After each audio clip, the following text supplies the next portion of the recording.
0072 మరియు 73.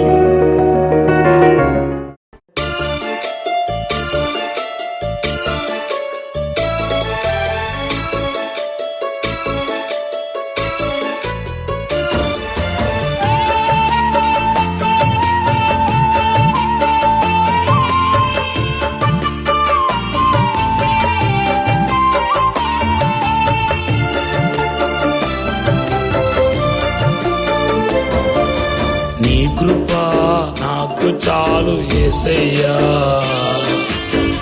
నీ కృపయే నాకు చాలయ్యా, నీ కృప నాకు చాలు యేసయ్యా, నీ కృపయే నాకు చాలయ్యా, నీ కృపయే నాకు చాలయ్యా.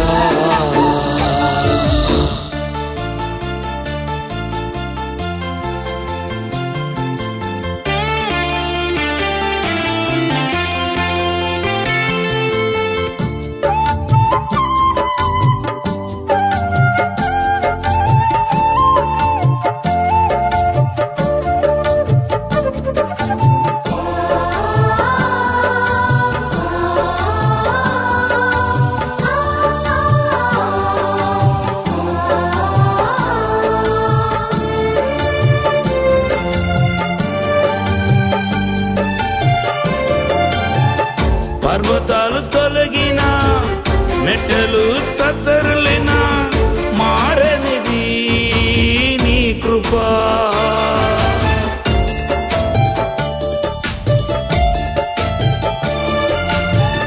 పర్వతాలు తొలగిన, మెట్టలు తత్తరులిన, మారనిది నీ కృప. మారని నీ కృప నాకు చాలు, మారని నీ కృప నాకు చాలు చాలు, నీ కృప నాకు చాలు యేసయ్యా, నీ కృపయే నాకు చాలయ్యా, నీ కృపయే నాకు చాలయ్యా.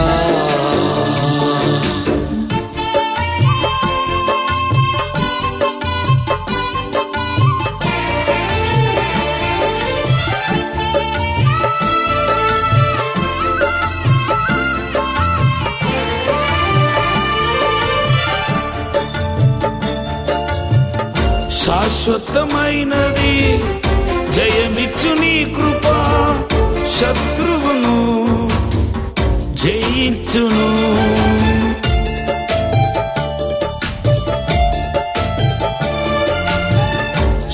శాశ్వతమైనది జయమిచ్చు నీ కృప, శత్రువును జయించును. ఉన్నత నీ కృప నాకు చాలు, ఉన్నత నీ కృప నాకు చాలు చాలు, నీ కృప నాకు చాలు యేసయ్యా, నీ కృపయే నాకు చాలయ్యా, నీ కృప నాకు చాలు యేసయ్యా, నీ కృపయే నాకు చాలయ్యా, నీ కృపయే నాకు చాలయ్యా.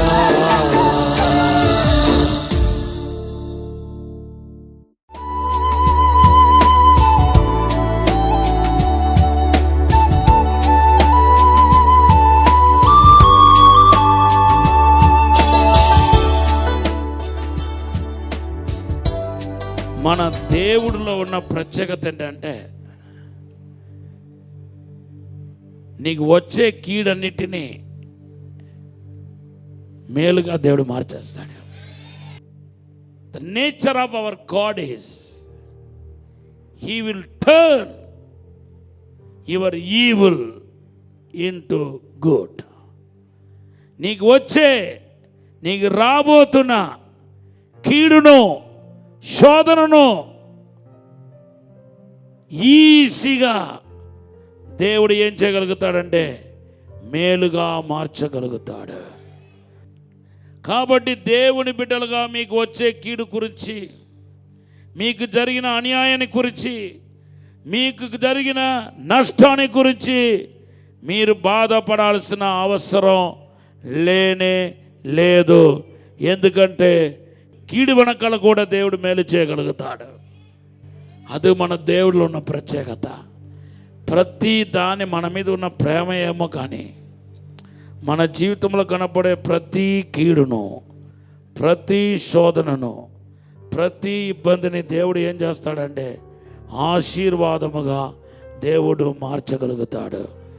యోసేపు తన జీవితంలో ఈ సత్యాన్ని గ్రహించాడు. మీరు నాకు కీడు చేయాలని చెప్పి అనుకున్నారు, కానీ దేవుడు దాన్ని మేలుగా మార్చాడు. ఆదికాండం 50:20 చదవండి. ఆదికాండం 50:20. మీరు నాకు కీడు చేయను ఉద్దేశించితిరి గాని కీడు చేయే ఉద్దేశింతురు గాని నేటి దినమున జరుగుచున్నట్లు అనగా బహు ప్రజలను బ్రతికించున్నట్లుగా అది మేలుకే దేవుడు ఉద్దేశించెను. హల్లెలూయా! ఎంత అద్భుతమైన మాట. It is good to meditate God's divine nature. దేవుని యొక్క మంచితనాన్ని జ్ఞాపకం చేసుకోవటం ఎంత ఆశీర్వాదం, ఎంత సంతోషం అనిపిస్తుందండి, ఎంత ధైర్యం అనిపిస్తుంది. యెహోవా ఉత్తముడని రుచి చూసి తెలుసుకోండి. యోసేపు రుచి చూసి తెలుసుకున్నాడు. God allow you to do evil for me. నాకు కీడు తలపడడానికి దేవుడు అనుమతించాడేమో, కానీ ఆ కీడన్నిటినీ దేవుడు నాకు మేలుగా మార్చేశాడు. నాకు 10 కీడులు తలపెట్టాలనుకున్నారు, నాకు 10 మేలు కింద దేవుడు మార్చేశాడు. ఎన్ని కీడును ఎదుర్కొంటావో అన్ని మేలు నీకు జరుగుతాయి. 10 కీడు ఎదుర్కొంటే 10 మేలు జరుగుతాయి. 20 కీడులు ఎదుర్కొంటే నీకు 20 మేలు జరుగుతాయి. ఎందుకంటే నీతో ఉండేవాడు, నిన్ను పిలిచినవాడు నమ్మదగినవాడు. ఎంత నమ్మదగినవాడంటే ఎటువంటి కీడునైనా మేలుగా మార్చగలిగిన సమర్థుడు, శక్తివంతుడు. ఇది యోసేపు జీవితంలో మాత్రం కాదు, ఇప్పుడు మనము మెడిటేట్ చేసుకుంటున్న అబ్రహాం సారా జీవితంలో కూడా జరిగింది. ఆ 12వ అధ్యాయం 10 నుండి 20 వచనాల్లో. ఇప్పుడు ఫరో ఏం చేశాడు తెలుసా? 20 వచనం చదవండి. 12:20. మరియు ఫరో అతని విషయమై తన జనులకు ఆజ్ఞాపించినందున వారు అతనిని, అతని భార్యను, అతనికి కలిగిన సమస్తమును పంపివేసిరి. చూడండి, మనుషులు ఇచ్చి పంపించాడు. అంతేకాదు ఉట్టి చేతులతో పంపించలేదు. దేవుని బిడ్డలారా, ఆగిప్తుల యొక్క సొమ్ము ఇచ్చి వారిని పంపించాడంట. గట్టిగా హల్లెలూయా చెప్పండి. హల్లెలూయా. చదువుతాం 20 వచనం. మరియు ఫరో అతని విషయమై తన జనులకు ఆజ్ఞాపించినందున వారు అతనిని, అతని భార్యను, అతనికి కలిగిన సమస్తమును పంపివేసిరి. హల్లెలూయా. ఇప్పుడు 13వ అధ్యాయంలో ఏమని రాయబడిందో తెలుసా అండి? 13:2 వచనం చదవండి. అబ్రాము వెండి బంగారము పశువులు కలిగి బహుధనవంతుడై ఉండెను. ఎక్కడితో వచ్చింది ఈ డబ్బులు, ఆస్తిపాస్తులని? ఎక్కడితో వచ్చాయి? ఆ ఫరో దేవుడు వేసిన దెబ్బకు బెదిరిపోయి ఉట్టికినే వాళ్ళని పంపించలేదు. క్షమాపణ అడగటమే కాకుండా వారికి ఆస్తిపాస్తులతో పంపించాడు. ఎంత ఆస్తిపాస్తులు అంటే ఇంకా వాళ్ళు ఉన్న ప్లేస్ సరిపోలేదట. అంత ఆస్తిపాస్తులు ఇచ్చి పంపించాడట. దేవుని నామానికి స్తోత్రం చెప్పండి. చూడండి 5వ వచనం చదవండి. 5:6. అబ్రాముతో కూడా వెళ్ళిన లోతుకును గొర్రెలు, గొడ్లు, గుడారములు ఉండెను గనుక వారు కలిసి నివసించుటకు ఆ ప్రదేశము చాలకపోయెను. ఎందుకనగా వారి ఆస్తి వారు కలిసి నివసించలేనంత విస్తారమై ఉండెను. హల్లెలూయా. అడ్డుదారిలో వస్తుంది చూడండి ఆస్తిపాస్తులు. ఇది అబ్రహాం కష్టపడి చెమటగార్చి సంపాదించింది కాదు. ఇది అలా అనుకుంటున్నారా? హల్లెలూయా. చెమట కార్చి సంపాదించింది కాదు, ఇది అడ్డుదారిలో వచ్చేసింది. ఇక్కడ నుండి మనం ఈ వాక్యంలో మనం తెలుసుకోవాల్సిన విషయం ఏంటంటే, even God will turn your evil into good. నీ చెడును కూడా దేవుడు ఆశీర్వాదకరంగా మారుస్తాడు. నీకు కలిగిన శ్రమను కూడా ఆశీర్వాదంగా మార్చేస్తాడు. నీకు వచ్చిన నిందలు అవమానాలన్నిటినీ దేవుడు ఆశీర్వాదకరంగా మార్చేస్తాడు. గట్టిగా ఒక హల్లెలూయా చెప్పండి. యోహాను సువార్త 12:26 ఏమో, నన్ను ఒకటి సేవించడంలో అతని నా తండ్రి కనపరుస్తాడంటున్నాడు.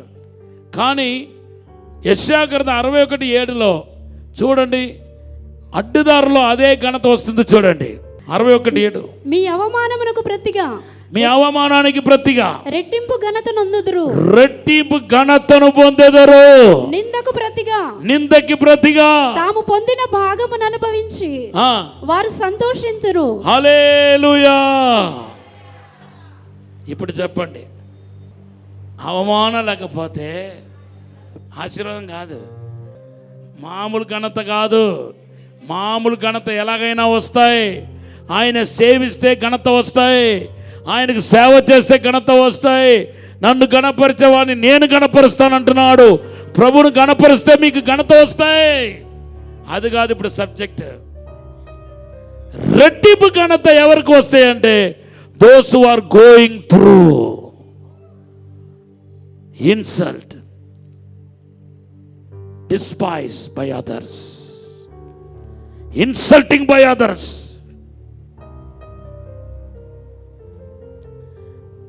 ఎంతెంత అవమానాన్ని నిందను ఒక మనిషి ఎదుర్కొంటున్నాడో ఖచ్చితంగా అంతంతకు దీవించబడతారు. ఒకవేళ ఆ వ్యక్తి సేవకుడు కావచ్చు, లేకపోతే మీలాగా ఇంకొకరు కావచ్చు, ఎవరైనా సరే, those who are going through suffering, insult, despising, definitely God will lift up them. Hallelujah. రెట్టింపు ఘనతలు కలుగుతాయి, వాళ్ళకు డబుల్ హానర్ కలుగుతాయి. ఎంతెంతకు గోలియాతు దావీదును దూషించాడో అంతంతకు దేవుడు ఘనత తీసుకువచ్చాడు. వెనకబడ్డానికి బదులుగా బోర్ల పడ్డాడు, ముందు పడ్డాడు. హల్లెలూయా.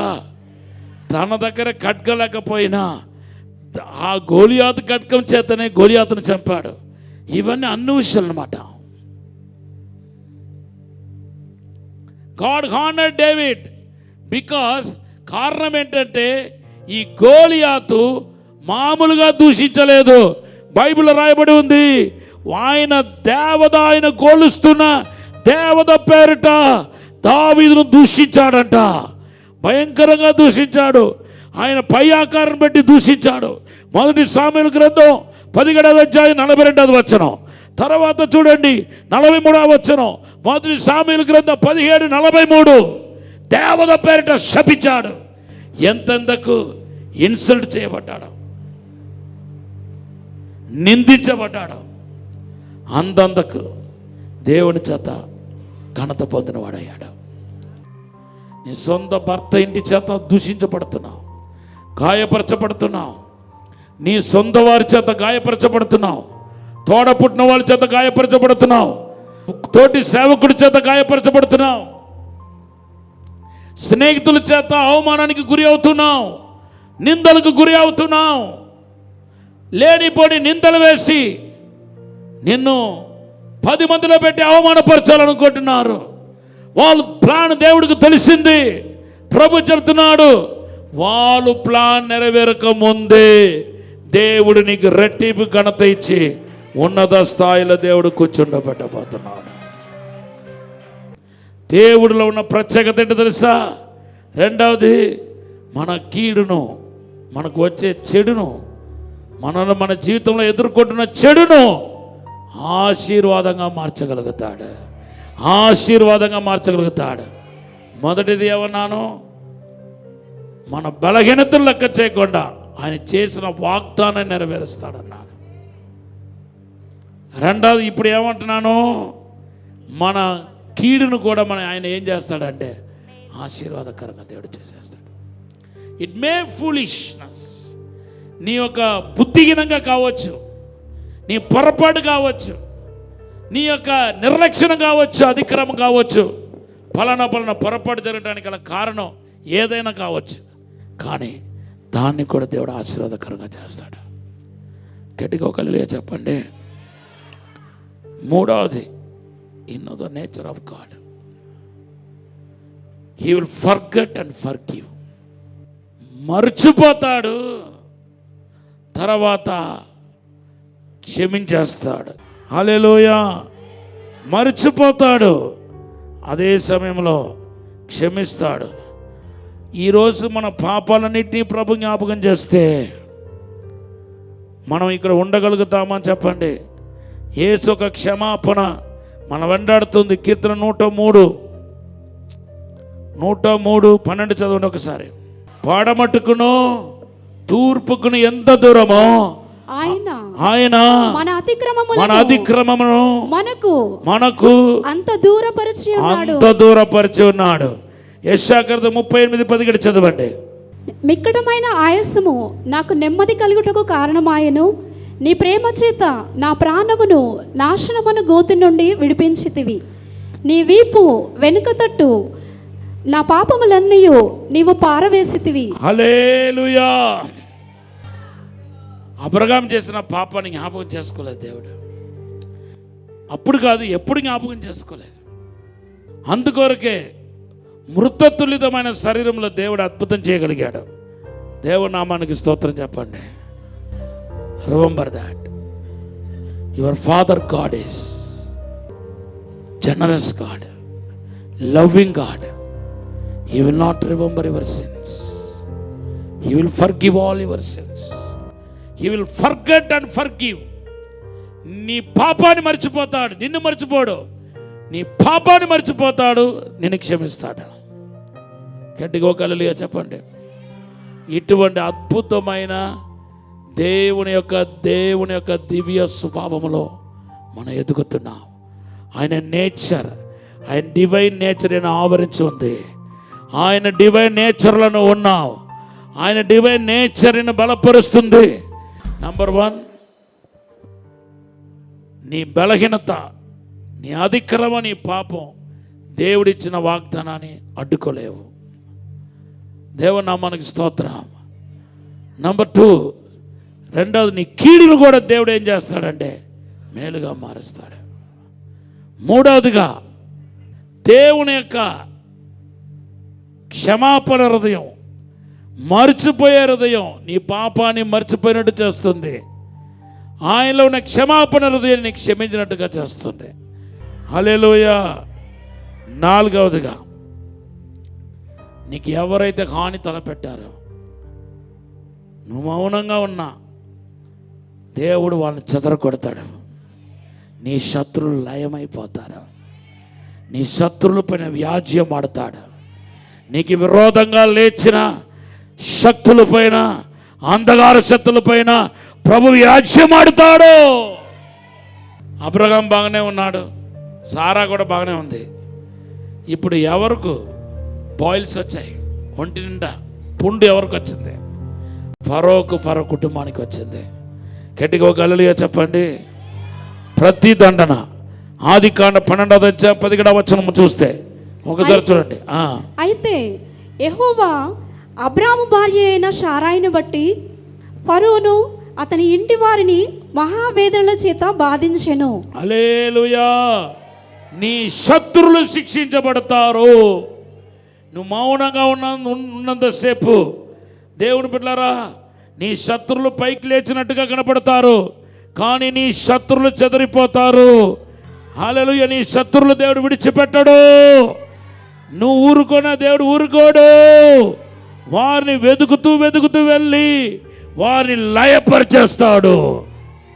సాతాను క్రియ లయమైపోతాయి, అంధకార క్రియ లయమైపోతాయి. మనుషులకి విరోధంగా లేచిన వాళ్ళందరూ లయమైపోతారు. దేవుని నామానికి మహిమ కలుగును గాక. లాస్ట్లో మనం చూస్తే ఇంత జరిగినా కూడా అబ్రహాముకు ప్రార్థన చేయాలని మనసు రాలా. కనీసం మొరపెట్టాలి కదండి. మొరపెట్టలేదు, అడగలేదు. ప్రార్థన చేయకపోయినా దేవుని ఆత్మకార్యం జరిగింది. గట్టిగా ఒక హల్లెలూయా చెప్పండి. దేవుడు చూశాడు అనుకోండి, నువ్వు ప్రార్థన చేసేదాకా వెయిట్ చేయడు. దేవుడు దిగిపోతాడు. ఆయన సాతాన్ని లయపరిచేస్తాడు. ఆయన కళ్ళలో నీ సమస్యలు పడ్డాయా? ఆయన హృదయానికి నీ సమస్యలు అర్థమైందా? నువ్వు ప్రార్థన చేసేదాకా ఆయన కనిపెట్టాడు. ఆయన త్వరపెడతాడు. గట్టిగా ఒక హల్లెలూయా చెప్పండి. త్వరపెట్టే దేవుడు. అందరూ చెప్పండి, గట్టిగా చెప్పండి. త్వరపెట్టే దేవుడు. 5 విషయాలు చెప్పాను. వాగ్దానాన్ని దేవుడు నెరవేరుస్తాడే కానీ నీ బలహీనత, నీ లోపాలు ఏదైనా చూడడో అది అడ్డుకోలేవు. రెండోది ఏమన్నాను? కీడును ఆశీర్వాదకరంగా దేవుడు మారుస్తాడన్నాను. మూడోది ఏమన్నాను? మన దేవుని యొక్క దివ్య శుభములు. మూడోది ఏంటంటే, దేవునికి ఉన్న పెద్ద హృదయం ఏంటంటే, మన చేసే అక్రమాన్ని మర్చిపోతాడు, క్షమించేస్తాడు. హల్లెలూయా. నాలుగోది ఏమన్నాను? నీ శత్రువులు చెదిరిపోతారు. ఐదోది ఏంటంటే, దేవుడు త్వరపడతాడు. త్వరగా ఆయన కార్యాలు జరిగిపోతాయి. వెంటనే ఆయన కార్యాలు జరగబోతున్నాయి. నీకు వచ్చే కీడును మేలుగా దేవుడు చేస్తాడు. నీ శత్రువులు చెదిరిపోబోతున్నారు. దేవుడు త్వరపడబోతున్నాడు. సమస్త కీడును ఆశీర్వాదకరంగా మార్చబోతున్నాడు.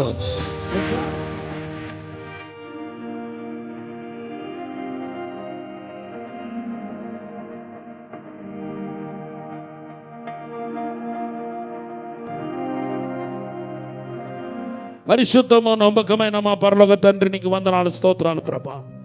ఈరోజు మాతో మీరు మాట్లాడినందుకు వందనాలు ప్రభా. తండ్రి, సాతాను వాడి క్రియలను యేసునామములో లయమైపోనుగాక. అయ్యా, అతని ప్రతి సాతాను కీడు దూరమైపోనుగాక. అపవిత్రాత్మ క్రియలు లయమైపోనుగాక. తండ్రి, మా పక్షముగా లేవండి ప్రభా. యేసునామములో లేవండి. శత్రువులు చెదరిపోనుగాక. అంధకార క్రియలు నాశనమైపోనుగాక. ఇప్పుడే దేవుని కార్యం మొదలవునుగాక. అభిషేకించండి ప్రభా. బలపరచమని, దీవించమని, ఆశీర్వదించమని, తోడుగా ఉండి సహాయం చేయమని యేసు నామములో అడిగి వేడుకుంటున్నాము తండ్రి. నిందలు, నేరాలు, అవమానాన్ని కొట్టివేయండి ప్రభా.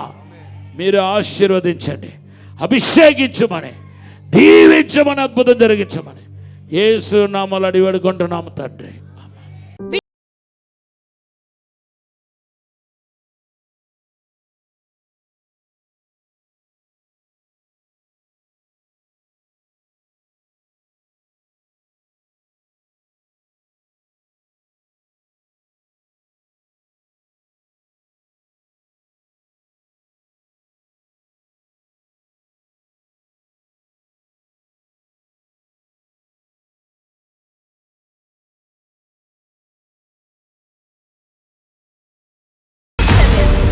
రాజమహేంద్రవరంలో దహించు అగ్ని సేవకుల కూడిక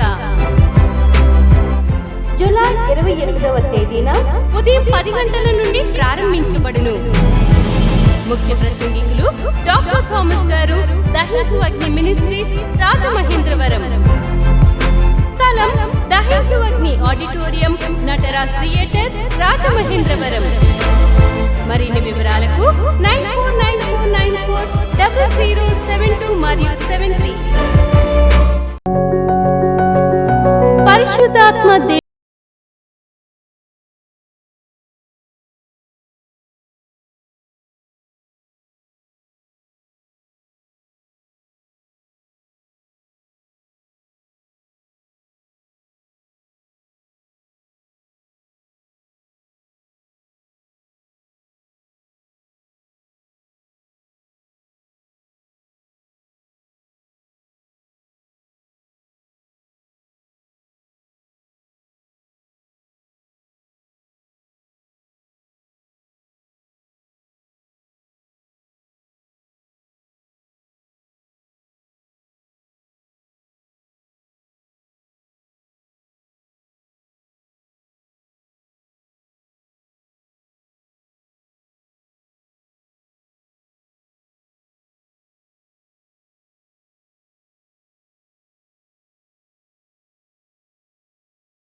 కుటుంబ ఆశీర్వాద కూడిక.